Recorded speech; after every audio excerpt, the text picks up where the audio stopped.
We have re-established connection with Colin Rubenstein. He joins me again. Thanks, Colin. We were talking about this letter by these journalists about applying equal scepticism to official Israeli sources and Hamas. One of the points that's really irksome about this, as I've highlighted on this program in recent weeks, we've actually seen the opposite in the media already. So much of the media, especially the ABC, has taken what's come out of Gaza as gospel and applied scepticism to what the Israelis are saying. When you think about liberal democracy, the rule of law and accountability, the opposite should be the case anyway.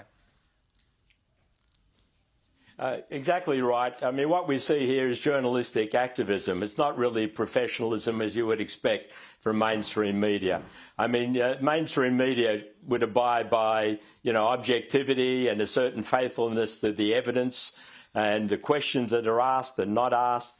And what you see here in the examples that this letter gives is complete bias towards the Palestinian narrative.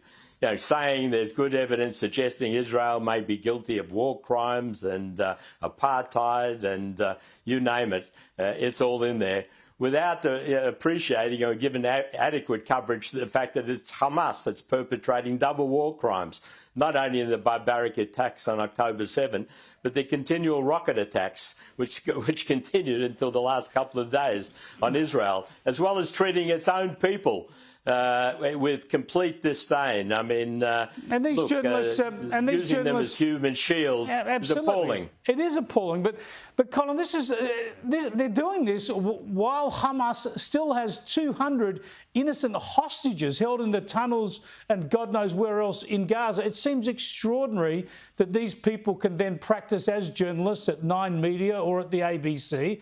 And even more extraordinary, well, not to those of us who know what they're like, but surely this bells the cat for everyone, on the Journalists' Union, signing up to what is effectively a piece of Hamas propaganda.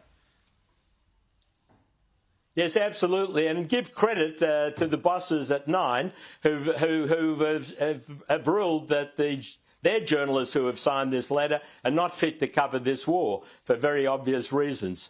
And of course, going forward, of course, we've got these misguided claims of the need for ceasefire, which effectively amounts to surrender to barbaric Hamas, ensuring that they continue to inflict misery, not only on Israelis, but also on their own civilians.